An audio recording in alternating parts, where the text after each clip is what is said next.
What do you think about Johannes Brahms? He's my favorite composer because his name has an H and M in it, side by side.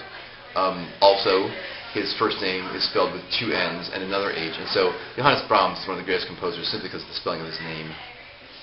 What about the music? Never heard it.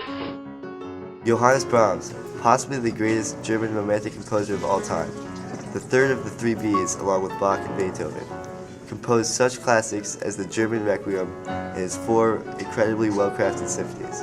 Or was he?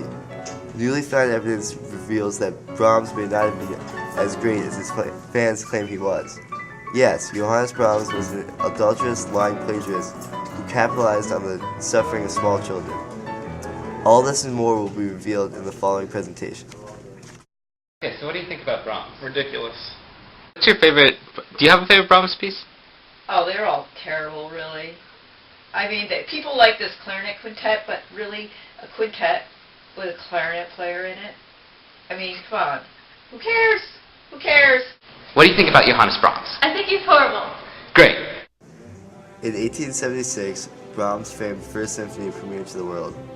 This original classic has become one of the masterworks of the symphonic repertoire. Or has it? The symphony is incredibly similar in form to Beethoven's Fifth Symphony. Yes, Johannes Brahms practically copied one of the great Beethoven masterworks for his own gains.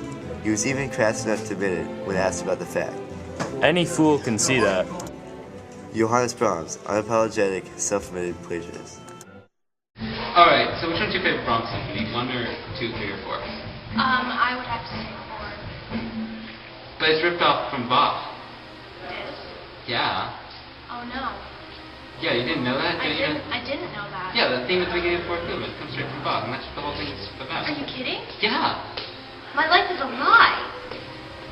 That's my favorite piece. That's like, I listen to that every morning and when I'm getting ready, and it just lifts my spirits. But now that I know that it's all a lie, I don't know what to do something. Johannes Brahms, wrecking people's lives. And Beethoven isn't the only composer who Brahms stole themes from for his sets of variations. Brahms also stole themes from composers Franz Joseph Haydn, Niccolò Paganini, and Robert Schumann. Schumann was certainly the one that Brahms stole the most from. Brahms did not just steal themes from Robert Schumann. He had an affair with Schumann's wife, Clara, while Schumann was on his deathbed. After Schumann died, Brahms and Clara went off to Switzerland with the intention of continuing their relationship, but it was not to be.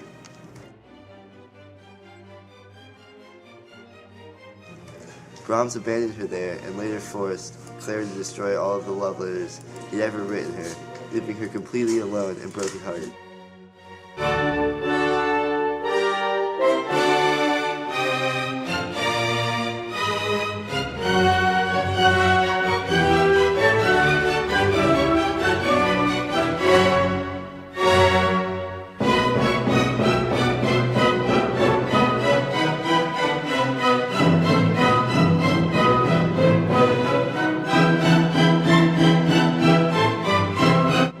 Which begs the question, what did he have to hide? Only a man who had done something truly terrible would force a woman to destroy her most sentimental possessions. It turns out that Brahms' only triumph in love, if triumph it may be called, came when he hired prostitutes, which he did often. Brahms, deceitful adulterer, relentless heartbreaker. Compare Brahms to his contemporary, Richard Wagner. What can be said about that man?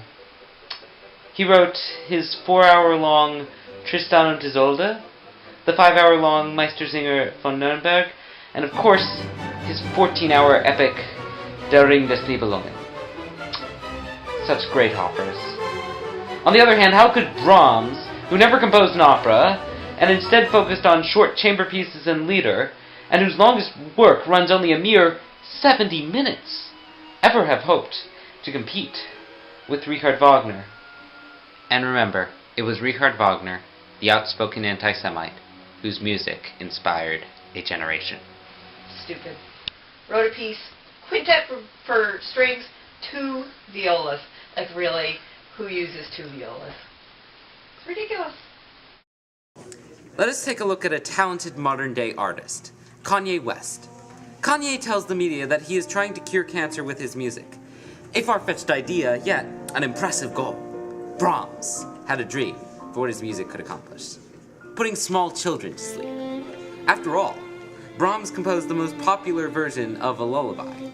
On the other hand, Kanye West says some very impressive and motivational things in interviews. For example, he told the New York Times that he was better than Mozart and would be featured in a modern version of the Bible. Two statements that most people should agree with.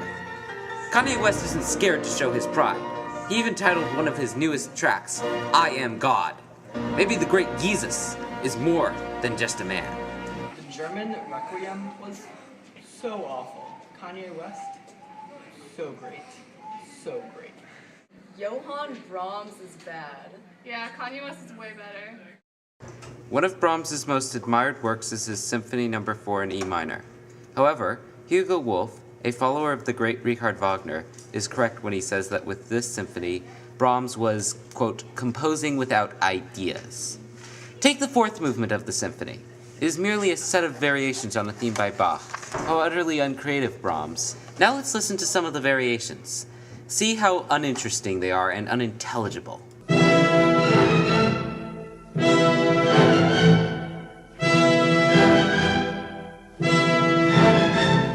Listen to that. He's just repeating that phrase over and over again. What's the point? It's completely degenerate.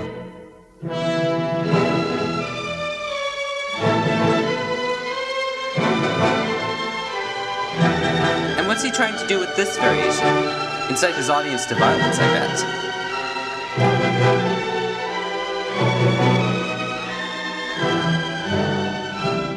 Of course, this movement doesn't just contain violent variations. There are also some incredibly passionate variations that are just a whole bunch of romantic nonsense. Let's listen to one.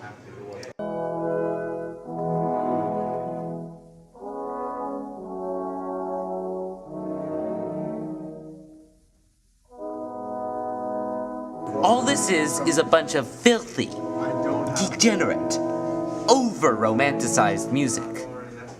Why even listen to it? The Urban Dictionary does a wonderful job of describing Johannes Brahms. It says, a composer who abuses his cellists by using too many sharps and flats in 16th triplet notes in 5th position at 145 beats per minute in a single bow. A dude who wishes he was Beethoven. What are you performing tonight? Brahms Symphony No. 4. That sucks. I heard Brahms is hard. Yes, sir. I'm faking it tonight. As you can see, Brahms was simply an incompetent, degenerate composer who was a terrible person as well as a terrible musician. In short, the music of Johannes Brahms is not worthy of being performed.